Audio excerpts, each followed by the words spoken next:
And welcome to Queer News Tonight. This is the world's first and only LGBTQ plus daily evening news, broadcasting live and available on demand. We are available on all smart televisions, including Roku, Apple TV, Android TV, Amazon Fire TV, and of course, YouTube and Facebook. It's time to queer up the news. It's Tuesday, July 26, 2022. It's 8 p.m. and we are live and literally out of the closet and into the headlines. So many of your important stories we're going to tell this evening on Queer News Tonight.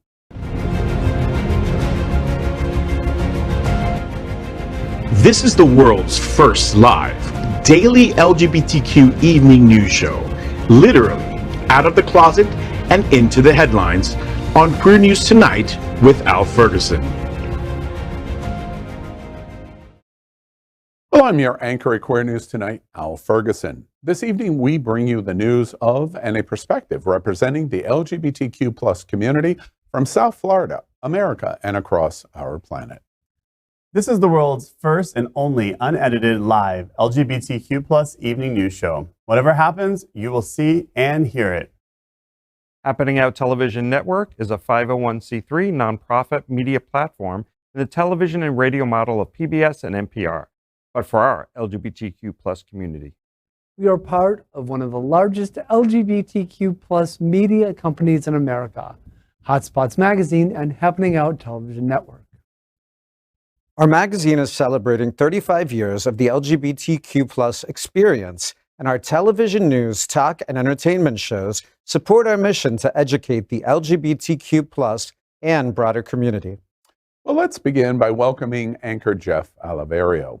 Jeff is a founder and treasurer of the Hollywood LGBTQ plus Council, a unique community civic organization that focuses on life, government, and business in Greater Hollywood. The council will be hosting the second annual My Hollywood Pride on January 22nd, 2023. He is also chair for the 2022 National LGBTQ Task Force Gala, called Red, White, and You, being held October 22nd in 2022, this fall, at the Miami Beach Convention Center. The gala is the premier celebration for South Florida's LGBTQ plus community, and along with its sister event, Winter Party Festival, has given back more than $3.3 million to local LGBTQ plus community organizations. This year's event will also fund the Queer the Vote campaign to engage and mobilize LGBTQ plus voters. Good evening, Jeff. Good evening, and thanks for talking about the Task Force Gala and the Queer the Vote campaign. I think a lot of political conversations have been going on this week, so go to taskforcegala.org to learn more about the event. Now, let's welcome anchor Glen Weinzimer. Glen is the founder of the Smart Ride, an annual 2-day, 165-mile bicycle ride from Miami to Key West. The Smart Ride has raised and returned over $13.9 million to AIDS HIV service organizations across Florida in the last 18 years. What makes Smart Ride unique is that 100% of every dollar raised by its participants are guaranteed to go back to direct services, education, and care. Glen also owns Bona Italian Restaurant in the heart of Wilton Manors. Bona holds weekly Gift Back Mondays with 10% of all proceeds returned to local charities. In the past 4.5 years, Bona has raised almost $50,000 to help local organizations. Welcome, Glen. Thank you, Jeff. I'm excited to be here and want to talk about the fact that Smart Ride is only a couple of months away. And we're looking pretty good as far as money and stuff's being raised, but we need more of the community to come out and raise their voices, because it's only as a community that we can address some of the issues we have in the state. So let's move on. Let's welcome anchor Michael Gongora. Michael was Miami Beach's first openly gay elected commissioner in 2006, and also first openly gay elected Hispanic to any public office in the state of Florida. He's also currently a candidate for Miami Beach mayor in 2023. He works on as a condo attorney, where he's certified by the Florida Bar in condominium and planned development law. Good evening, Michael. Thank you. And Jeff, I'm excited that you're bringing the Task Force Gala back to Miami Beach in our convention center. Absolutely. Next, let's welcome anchor Gregg Shapiro, an inductee into the Chicago LGBT Hall of Fame Gregg is the author of 8 books, including his latest, Fear of Muses, an entertainment journalist whose celebrity interviews and music reviews run in a variety of regional LGBTQ+ and mainstream publications and websites. His movie review column called Screensaver can be found in South Florida Gay News, San Francisco's Bay Area Reporter, RottenTomatoes.com, and more. Good evening, Gregg. Good evening and welcome to Testosterone Fest. We are the reporters for Queer News Tonight, and this evening we begin with the queer headlines for Tuesday, July 26th. Well, let's begin by queering up South Florida and Florida. Breaking news. LGBTQ+ Representative Carlos Guillermo Smith, the champion of the fight on Don't Say Gay, has been gerrymandered by Governor Ron DeSantis to lose re-election. There is an old phrase in Florida Southern politics: what goes around comes around. And Florida has just 2 LGBTQ+ state representatives: Carlos Guillermo Smith, the state's first Latino LGBTQ+ to serve, and Michelle Rayner Goolsby, Florida's first lesbian and Black queer woman to serve. In the Florida Senate, there is Chevron Jones, the first gay Black state senator, and they are the entire LGBTQ+ legislative caucus in Tallahassee. Most notably, this year, they were the front lines against Ron DeSantis and the radical GOP majority in the state legislature over Don't Say Gay, racist legislation, woke issues, trans health care issues, and even book bans. So what comes around for the LGBTQ+ community for Guillermo Smith and his 2 colleagues is overwhelming gratitude and respect. A recent poll showed overwhelming positive job performance ratings compared to just 20% favorability for most Florida politicians. That's the good news. This weekend at the Florida LGBTQ+ Democratic Caucus, we also learned that the better you may do when it comes to those in power, the more dangerous a position you are in. What's he going to do next? Today, he's passing legislation to eliminate Black majority districts and to punish Disney for speaking out against him. Who is next on the hit list for Governor Ron DeSantis if they don't get in line and support his extreme right-wing agenda? Now, the DeSantis map is set for final passage in that room back there sometime tomorrow. It will increase Republican seats and likely reduce the number of seats that are currently held by Black Democrats in the state of Florida and inevitably end up in court. Democrats have said that it is blatantly unconstitutional. Now, we did reach out to the governor's office for comment. They said that he appreciates the legislature addressing his priorities. As far as his political future goes, Kate, we were told, quote, speculation about his supposed aspiration beyond Florida is unfounded. Until it's not. That's how it always goes, though. Diane, thank you very much. Well, after Guillermo Smith did this interview with CNN, we found out who was next. It was him. In an exclusive interview with Queer News Tonight at the Florida LGBTQ+ Democratic Caucus, Guillermo Smith explains how much the Florida GOP and its leadership is spending now to defeat him. He suggests the DeSantis-drawn new election map has moved the district out of exclusively Orlando-Orange County and into Republican conservative Seminole County. The DeSantis gerrymandering has changed his new district dramatically.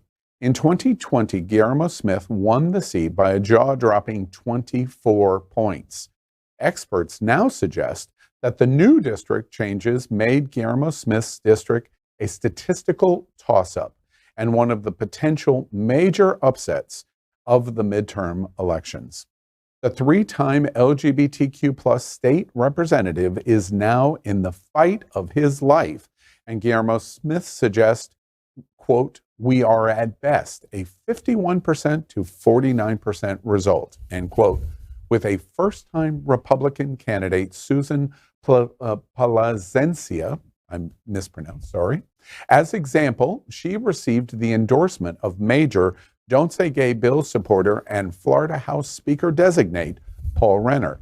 Then promptly came a $25,000 check from the Florida House Republican Campaign Committee, which Renner chairs.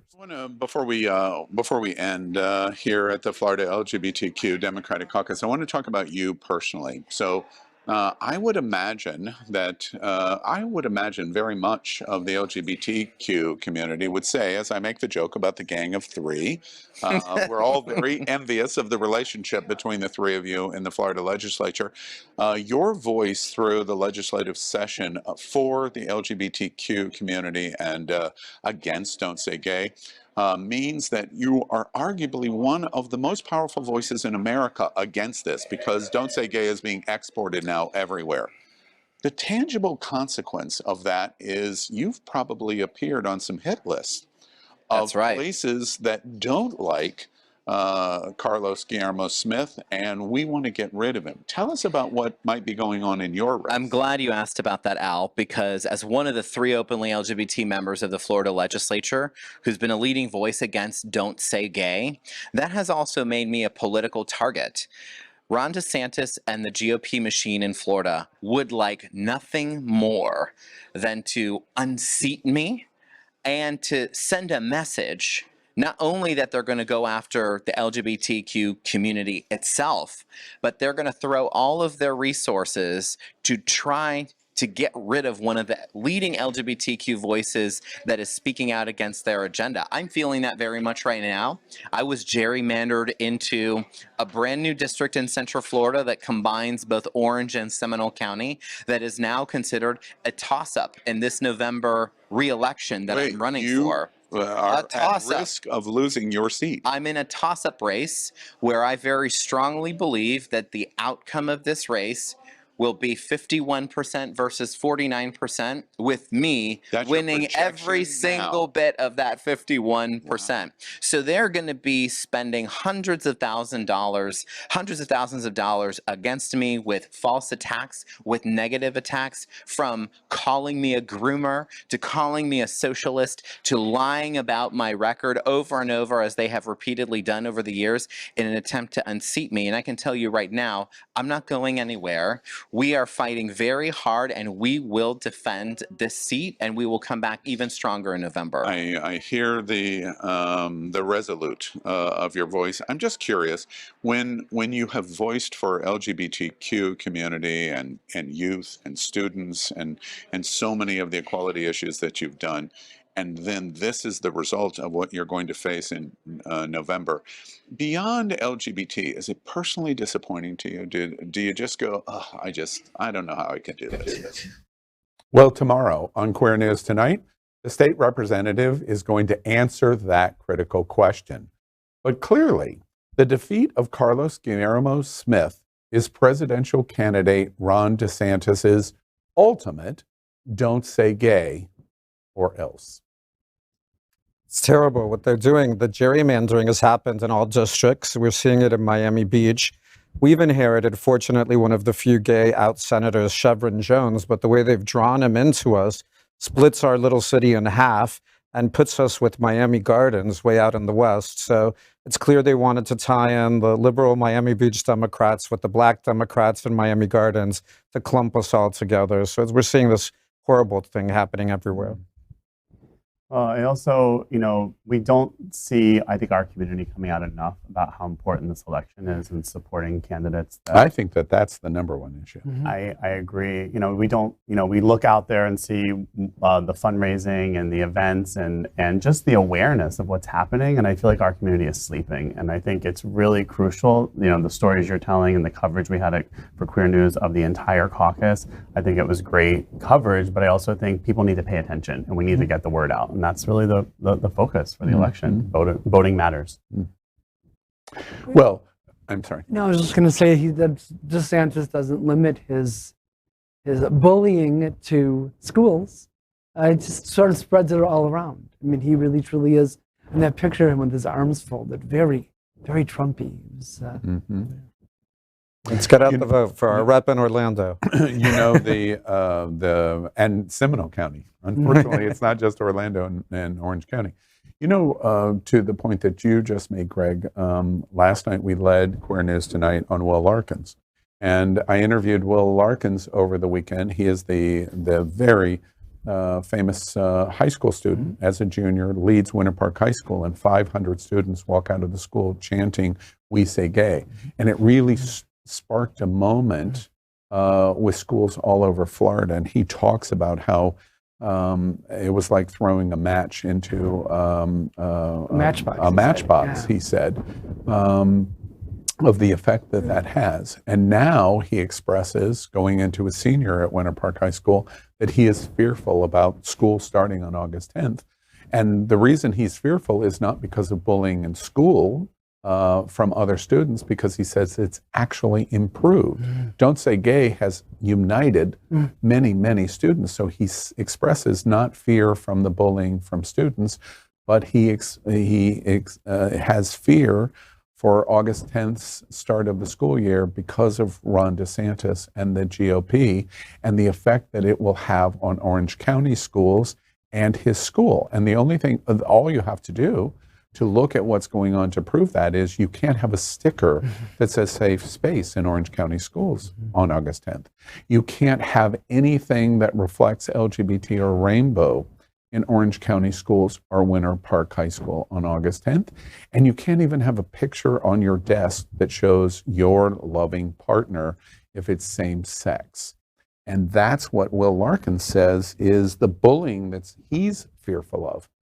That's intuitive and instructional from the, forgive me for using the word fascist, but from the fascist governor who is a presidential candidate of the United States. At the other end of the spectrum, Will Larkins, as a student leader, one of the LGBT leaders fighting against Don't Say Gay in the Florida House, is targeted this way. And a lot of people would say, this is not a big deal. It's just the way elections go, and just roll with the punches. If he's good enough, he'll win. If he's not, he won't. That's not true. He was in a district, he's a 3-time state house representative. His last election was his biggest election. He won by 24 points.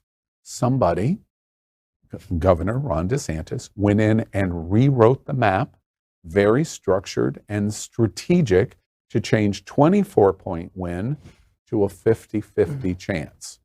That is the quintessential definition of gerrymandering. So how do we get that youthful energy, that excitement transferred to the rest of the community, to the elders of the community? I'm going to turn to you, the organizer. You're the voice behind the National Task Force dinner that's going to be in South Florida. And not to say you're going to save us, but save us. Tell us how you're going to save us. Right, do something. Well, I do think that, especially here in Florida, that we look at DeSantis, and people just get tired and think we have no chance. And the reality is that DeSantis won by, what was it, 32,000 votes. 32,000 votes. And a lot of those votes that were missing were from the LGBTQ community. So we can saying it over and over and over again. The margins are not as wide as the legislature and the governor has shown. We have the voters. It's just exciting them to come out. And I think that Don't Say Gay, I hope it has motivated people, but I do still really truly believe that people are not paying attention. We have 2 candidates that are hopefully going to the State House. We have Todd Delmay and we have Janelle Perez. That are the LGBTQ voices that we need in the legislature. We need more voices there that can speak our language and speak to our community. And while there are candidates out there, of course, allies are very important. Having our own voices represented is the most important. Yeah, and I point out Todd Delmay, the president of My Hollywood Pride, and you should look at Todd. And Michael, I want to piggyback before we move out of this story to Gregg's question. The advocacy here from the National Task Force dinner, now from your seat, a longtime city commissioner at Miami Beach, running for mayor at Miami Beach. Very specifically, not broad community, but very specifically LGBT. What is it that we do in the next 4 months to motivate the LGBTQ community to get out and and make a difference? Well, the show is helping. We have to educate voters. They have to understand the importance of this election. Like Jeff was saying, too many LGBT voters stay home. It's easier to get them to go to a fundraiser for the task force or a smart ride or other things that more have a fun component, and they don't realize the importance of elections. It's really been a challenge since I first got elected 16 years ago to mobilize our community and come out to vote. And we do a better job of it down here in South Florida and Miami-Dade and Broward County. But once you get past Orlando, the northern part of the state is not good. We see the numbers, and we have to do a better job as well of moving up the state and getting allies or openly gay candidates elected north of Orlando that are going to bring it home. Because right now, I think he's going to get reelected. I think he's doing a good job, and I hope he's reelected. But we're still such a small minority in the state house and the state senate that you can get so little done as a Democrat, as a state elected official. It's embarrassing. You can hardly get your bills argued on the floor. So that needs to change as well. We have to push, and we have to get more Democrats elected. I bet you if we were to say that the bars are going to close at 10:30 every evening, unless they vote, they would all show up because that's what they care about. You can't get them to focus on any real issues of substance. Like most of the younger ones say, it doesn't affect me because I'm not in school anymore. So it doesn't matter who wins because it doesn't affect me, but it does. You know, absolutely. One final thought that I'd like to make before we move on to our next story. This is not just affecting those living in Orlando, Orange County, and Seminole County in his district. His voice, Michelle Rayner, Goolsby's voice, Chevron Jones, Todd Del May, other candidates, Michael Gongora running for Miami Beach mayor. In the specific example of Guillermo Smith, he has risked everything to come out on this limb for our community. Our LGBT candidates do that, even in very blue liberal Miami Beach. When Gongora supports LGBTQ community, when Del May supports LGBTQ community, when city commissioners in Wilton Manors come out and support LGBTQ community, they're risking everything. Still today, it's improved, but they're still risking everything. And Guillermo Smith as a story proves that. 24 points to toss up in 2 years. How did that happen? It happened because of the power of Ron DeSantis as governor. And for me, one of the things that I think comes out of this story for him as an illustration, and then really all LGBT candidates that get the gumption to represent us, we have an obligation to stand up for them, which means we volunteer, we help, we register, we vote, but most importantly, we volunteer. And I'm sitting in Broward County, can help this candidate. That is not a candidate that's going to represent me, but he represents me because he stood up for all of the students against Don't Say Gay. We didn't win that fight, but we need Guillermo Smiths to help be in that fight. And if you think in Miami-Dade County he doesn't affect you, you are making a terrible mistake. And we have an obligation to stand up and help now. It is a call to arms. This election, in my opinion, is a call to arms. Absolutely. Well, let's change topics and queer up politics. Oh, good. Let's go to politics. Great. Oh, but funny politics. Just change the conversation. Ted Cruz mocks queer people. RuPaul takes gloves off and bitch slaps him in just 4 words. Senator Ted Cruz continues to prove that everything is bigger in Texas, including the village idiots. The anti-immigration, Canadian-born son of a Cuban immigrant went on a rant about pronouns at a recent Turning Point USA rally in Tampa. Cruz has declared kiss my ass pronouns as kiss my ass. Queer News Tonight will always respect the pronouns of others, but RuPaul had other feelings. After Cruz made a statement about the Respect for Marriage Act, RuPaul appeared on Jimmy Kimmel Live, where Mama Ru made it very clear what he thinks of Cruz. All of y'all on campuses across the country, your classmates, even if they're scared to say it, are looking around thinking this stuff is nuts.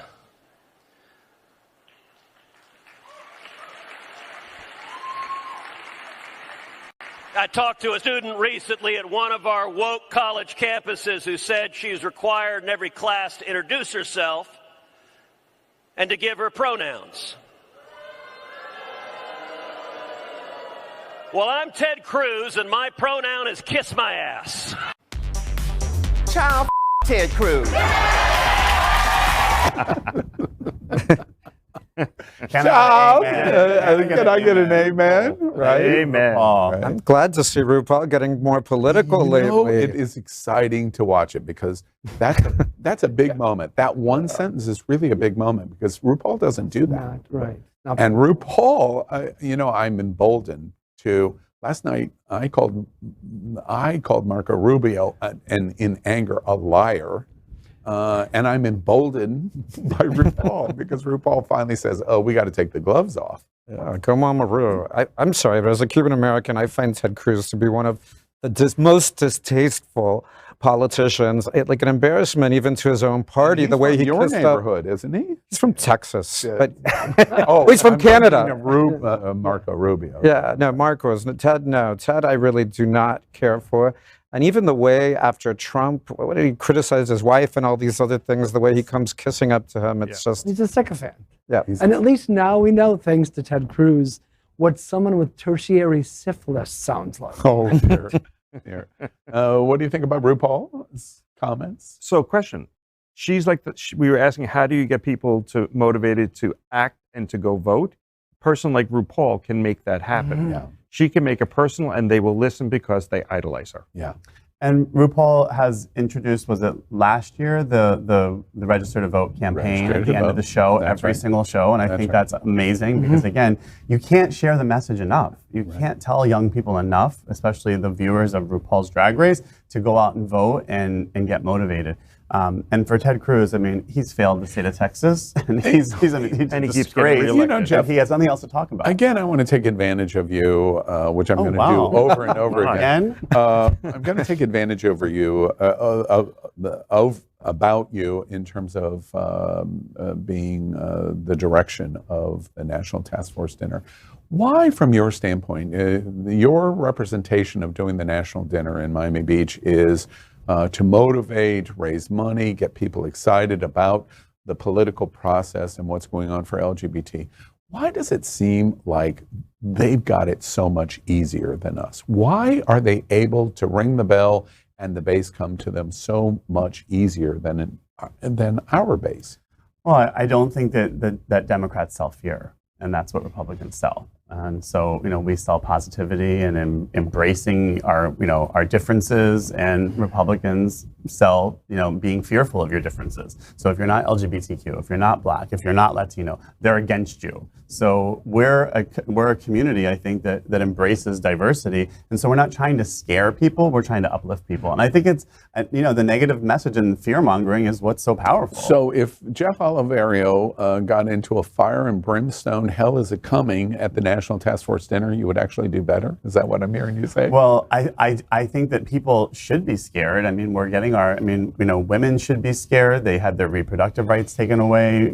Trans, children should be scared because they're losing their health care. We may lose marriage equality if our Supreme Court has its way. So there's a lot to be fearful of. Yeah. I just don't think that, I think people are at a place of complacency. Yeah. One other note that I want to make about the Ted Cruz and all of them, they were all at this. We're showing Ted Cruz and we're showing RuPaul's response, but they were all there.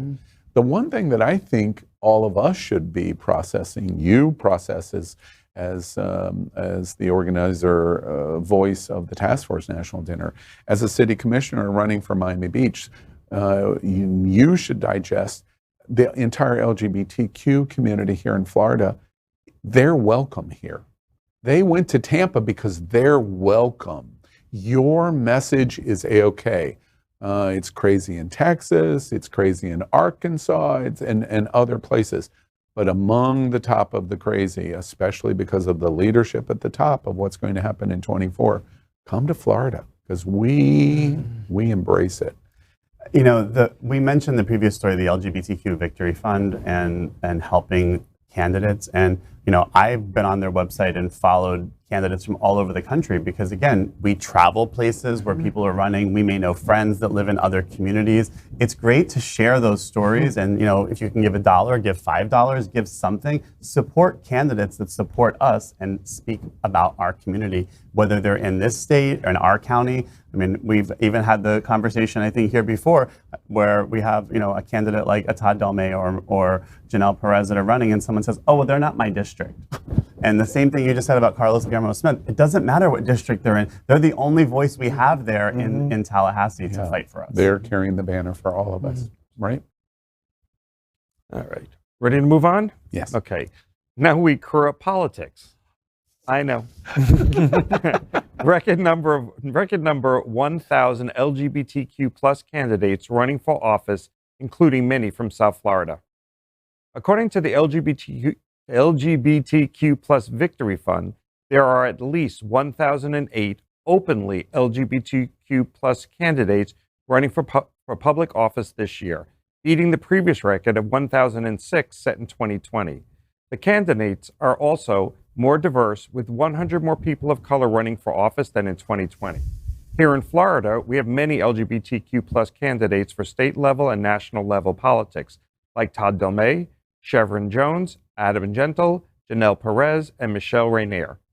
The gayest place on planet Earth has 2 out of 3 candidates for city commission confirmed as openly gay, Don Diarmino and Paul Rowley. Add one more to the list. We'll add Zach for mayor of Miami Beach. I was going to ask Michael as well, Miami Beach is a changing place also, especially with the influx of people. Is there concern that the Democratic stronghold of Miami Beach is starting to have a demographic change? I don't think so. I was actually looking at the numbers for the 2018 election, and it's interesting. About half of our voters are Democrats, approximately 23% Republican, and 27% Independent, which you don't know which way they break. I always try to assume they go 50-50. I don't really know what other assumption you can make. But the fact that there's more than twice as many Democrats as there are Republicans is telling. And even though we run in nonpartisan seats, just like in Wilton Manors, you're representing everybody, it's still, people typically want to see somebody that shares their values when it comes to social issues. When I canvass, a lot of people ask me and, what party I am. So I think we're still a Democrat stronghold. I think that's why Governor DeSantis looked for a way to tie us into Miami Gardens with the Black Democrats so he could cram us all together in one state Senate district and leave the others for the Republicans. That's still obviously, that. That's still gerrymandering. It is. It's even if they're seating a seat on Miami Beach and Miami Gardens together, it's still for their purposes to gerrymander, which is just criminal to me. One of the things that I think is interesting in this story is, would many other marginalized communities celebrate out of 1,000 candidates an increase from 2020 to 2022 of 2? No, we need more. There has to be more representation. I know that the number is a success, but it doesn't seem celebratory to me. No.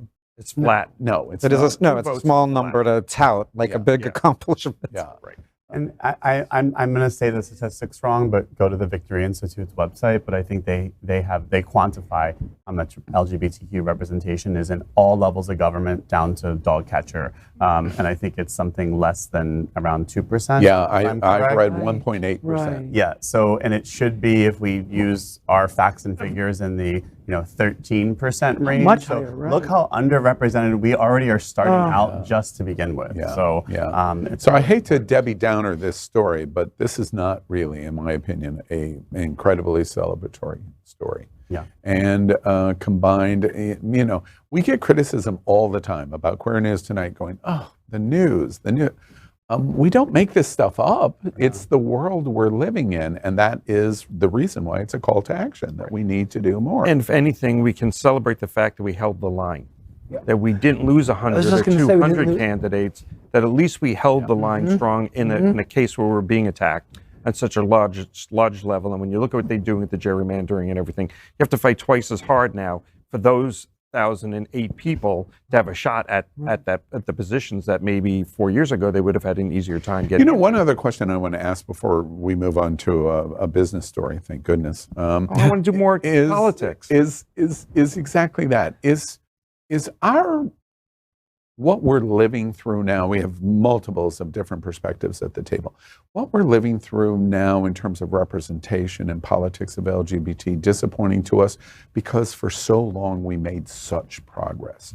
And we could see a very significant line from the 1990s out of AIDS and HIV of the progress that we made politically, the change of Obama's point of view when he came in, because he was not a great ally of LGBT, and how he was changed, leading to the Supreme Court change in 2015. Are we disappointed just simply because we got used to the victories and now we're just not getting the victories in the way that we once did, and our response is in malaise as opposed to our brothers and sisters in the 90s that said, no, we're going to fight, we're going to act up no matter what, and we've lost that desire? Do you think that may be what's going on? I think it's malaise, but I also think that after the last, the 4 years of the prior president, there was just this, I think it's defeatist. That he hated us. I think it's defeatist. I think that's how we feel, and we have to get revved up again. That's what it takes, whatever it takes. A lot of the wins that we had didn't come from the whole community at large. It came from individuals and groups of people that were passionate fighting. Mm-hmm. It wasn't everyone on Wilton Drive that came out and said, we want to fight for marriage equality. It was the groups and organizations like Equality Florida, the National Task Force. They're the ones that spearheaded that. Now we need everyone to vote to be able to keep these people in power so we can hold the line. Or gain, or whatever you want to call it. And I think that's a big difference. It's also scary because a lot of our liberties have come through the Supreme Court rulings that have extended gay marriage and other basic rights that we have. And now with what's happening with women's reproductive rights, the great fear is, what's next? Is it gay marriage? And I think people are starting to understand the danger, not only in voting for a candidate and their own policies, but the type of people that they're going to appoint to the Supreme Court and to the other federal courts, and the long-term effects that we're seeing that's going to take a while for us to get past. And Al, you said something before about, I think we need to get people to understand that just because they're not in my district doesn't mean they don't make a difference. It's that whole idea of community, that we all have to stand up for each other and be there in a force, because it does, every single thing affects each one of us. Whether it's equal rights, whether it's HIV, whether it's women's rights, every one of those decisions. A perfect example of that, no, we do have to wrap up, but a perfect example of that is Michelle Rayner Goolsbee. Michelle Rayner Goolsbee was going to run, and was running for U.S. Congress until the redistricting in Florida took place for the congressional district. They split her district. Governor Ron DeSantis split her district intentionally out of Pinellas County to make it Cross Bay. And so a very significant Black population and other ally support that she enjoyed in her House seat in Pinellas County was then changed into adding Hillsborough County, just exactly like what happened to Guillermo Smith, making it, his is a toss-up fight. Hers became untenable. The addition of the voting base, of the neighborhoods and the portions of community in Hillsborough County made it, according to her, impossible for her to win the congressional seat. So she withdraws, and she's running for the House seat, and we hope that she is returned to the state House. But we needed her in Congress. We needed that seat in Congress. And she is in a seat that represents Charlie Crist's seat running for governor. And his seat may not hold as a Democratic seat in Congress because of the gerrymandering that took place. That affects all of us. I don't live in Pinellas County, but it affects me because we needed that seat to vote for an Equality Act, or to vote for respect for marriage, or to vote for whatever the issue is in Congress. It affects all of us. And we can't myopically approach this from the standpoint of, if it doesn't happen on Wilton Drive, I really don't care about it. We can't think that way, in my opinion, anymore. Right? All right. It's time to queer up business. New report finds Fox News attacked LGBTQ plus people on 26 of 30 days of June Pride Month. Fox News was happy to celebrate Pride Month on their network with a special commercial embracement. However, they weren't so happy about celebrating Pride Month by actually showing respect to members of the LGBTQ plus community. Instead, Fox News personalities attacked LGBTQ plus individuals 106 of the first 181 days of 2022, or 59% of those days. Those attacks became even more vicious during Pride Month itself, with Fox anchors attacking the LGBTQ plus community 26 of the 30 days in June. There were claims that gender-affirming care is child abuse, a point argued against by medical professionals, as well as continued claims that LGBTQ plus individuals are quote-unquote groomers, a claim debunked by simple statistics. They also frequently dead-named and misgendered transgendered people. Tucker Carlson even voiced his opinion that LGBTQ plus kids deserve to get beat up, as do teachers that discuss gender identities. Celebrate Pride Month with Fox News. Meet important voices of the LGBTQ plus community and go inside their incredible contributions. Part of America Together on Fox News. Leah Thomas is a man. The fact that he perceives himself allegedly to be a woman does not make him a woman, just basic reality there. Yeah, he's allowed to be inside the locker room, to be in the pool because it makes his advantage happy or whatever it is, because it makes them happy, her happy. It doesn't give him the right to just ignore that he has a biological advantage over his female competitors. Self-indulgence and malignant narcissism even when it comes to what you're willing to do to others in order to get what you want when it is inherently and completely unfair. Men competing in women's sports, okay? You're either all for it or you are a transphobe. You misgendering again, Joel. I mean, we're going to have to put you in some type of PC prison here. When a man calls himself a woman, you have to pretend that person is telling the truth. No, actually, that's a man that we're looking at. It's kind of a cultic, religious movement with the trans movement. Marketing complicated topics of sexuality and gender, that's grooming. You shouldn't be talking to kindergartners about gender identity, especially if you're not their parents. That's creepy. You should be arrested for that. You get beaten up, you should be beaten up. Some teachers pushing sex values on your third grader, why don't you go in there and thrash the teacher? This goes beyond just predatory grooming.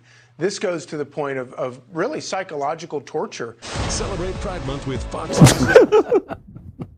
I mean, it's nonstop. Considering that they do not support the LGBTQ plus community, they certainly can't stop talking about us almost every day on the news. It's out of control. That's the They're classic consistently definition. consistent, yes. Yeah.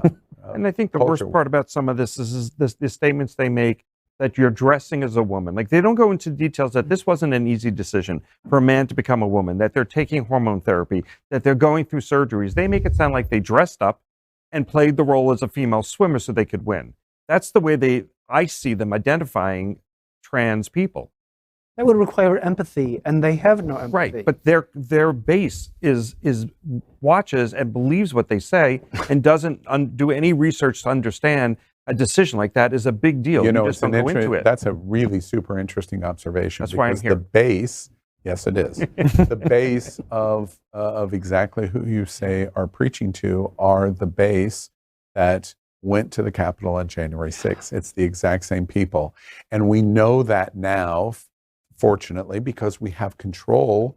We, as in a progressive and democratic, control of the House of Representatives, or otherwise there would not be any hearings going on for January 6th, and we wouldn't find out any of the things that have been incredibly dramatic that we found out.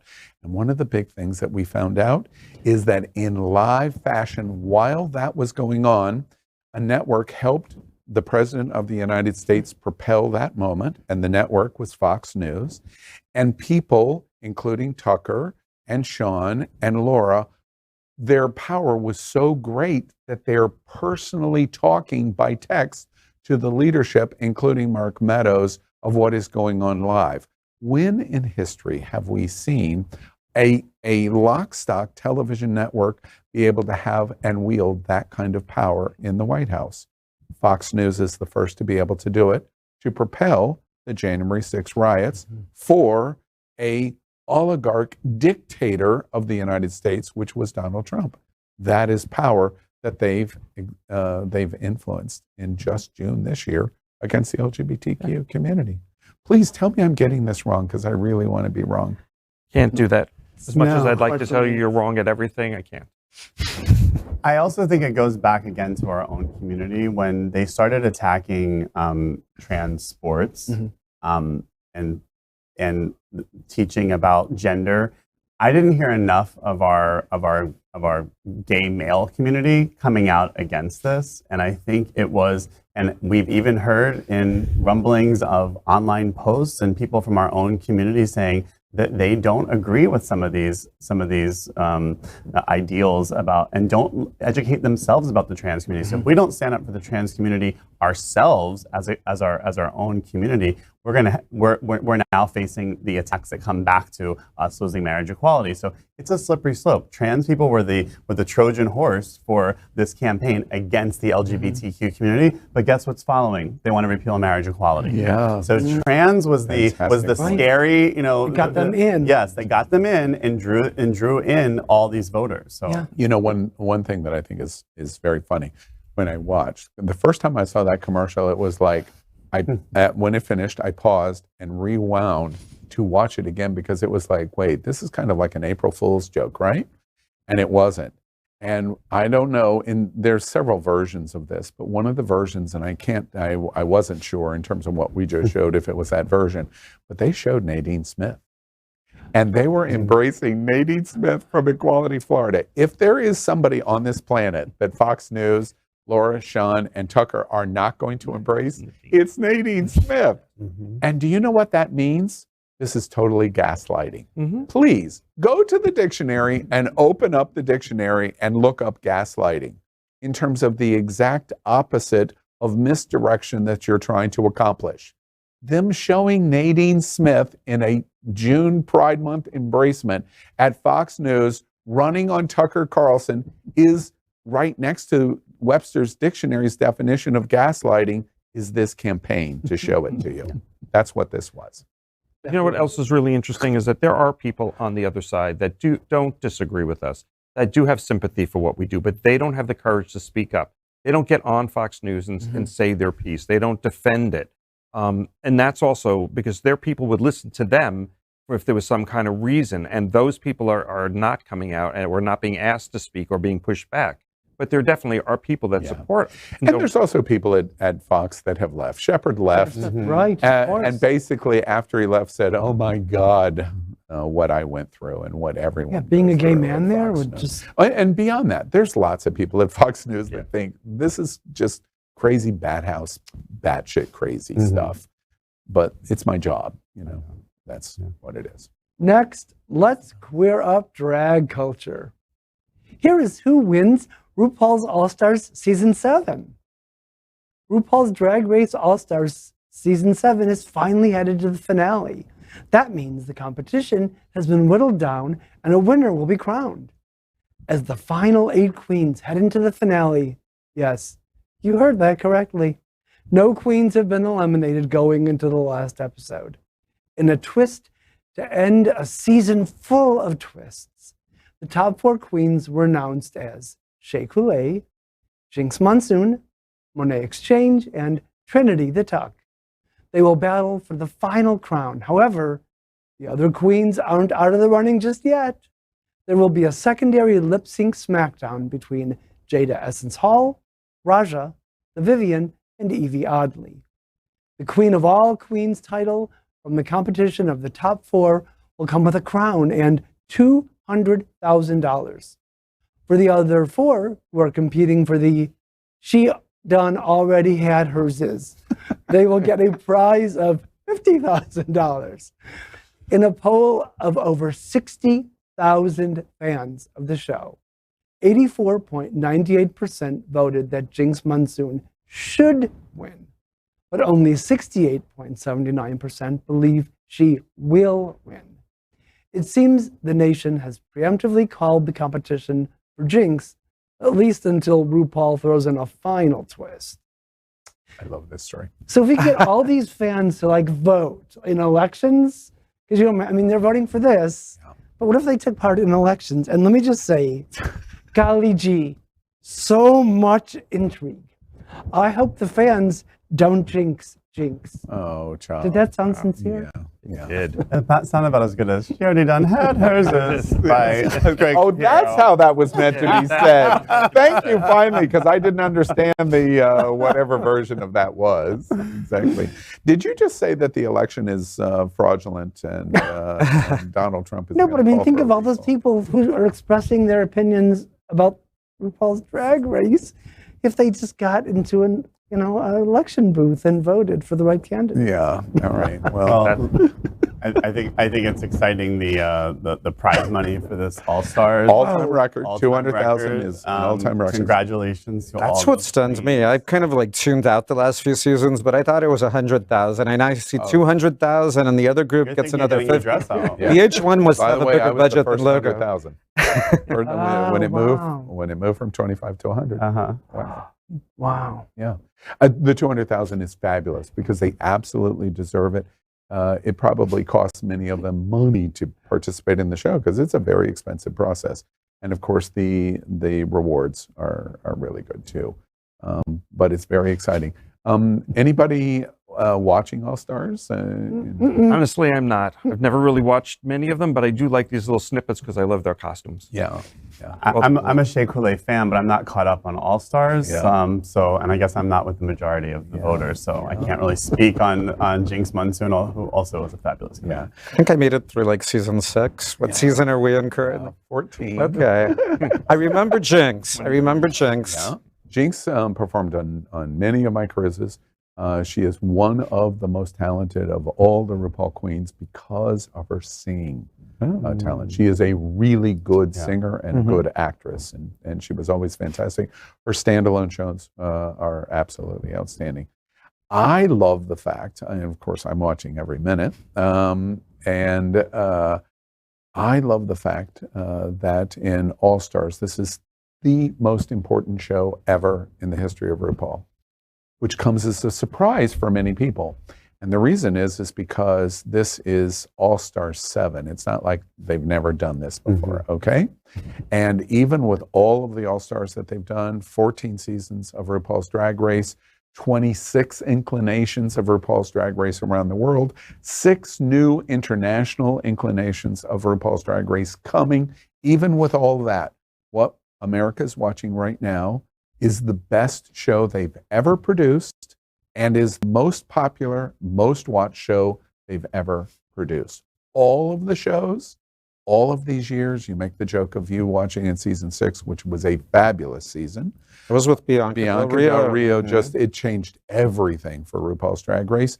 But this is the year, and they're getting more results as a result of the quality than ever before. And I think that is fantastic for this franchise. And the current Emmy nominations are not even based on this season, correct? So that only bodes well for what's to come, hopefully, for RuPaul. So very well deserved. Yes, it's absolutely excellent. It's interesting, 85% want Jinx to win, and 65% or 68% think she is actually going to win.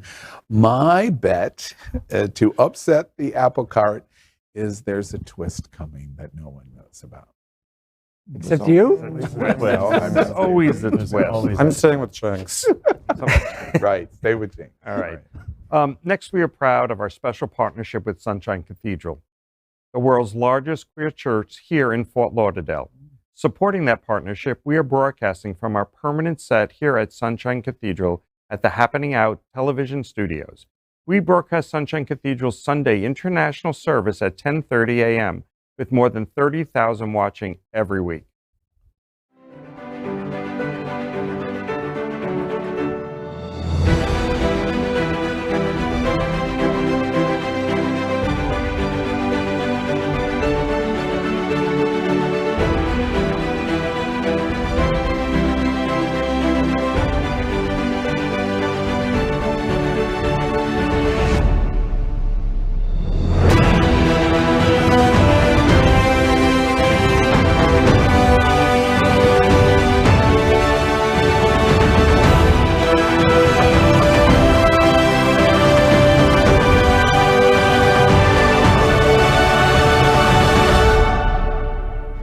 I'm James Wallington. I'm Will Jardell, and we are the winners of The Amazing Race. We made history as the first LGBTQ plus contestants to get engaged while competing across the world on the show. Oh, and we also won the $1 million. And Sunshine Cathedral is my queer church.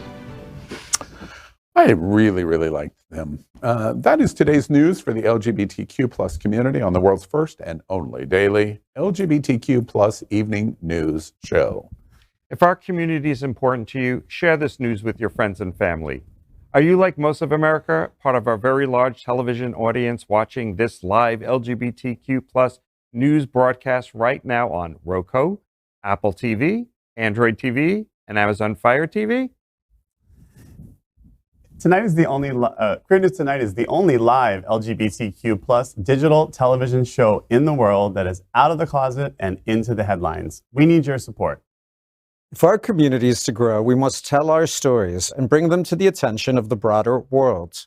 This is the only place in the world that tells these types of LGBTQ plus stories in motion and sound. That is the passion of Hotspots Magazine, Happening Out Television Network, and Queer News Tonight. I'm your anchor, Al Ferguson, and on behalf of these LGBTQ plus reporters, the anchors of Queer News Tonight, including Jeff Oliverio, Gregg Weinzimer, Glenn, my evil twin. I got ahead. Glen Weinzimer, Gregg Shapiro, and Michael Gongora. We will see you daily at 8 p.m. And to our LGBTQ plus world, we wish you good night.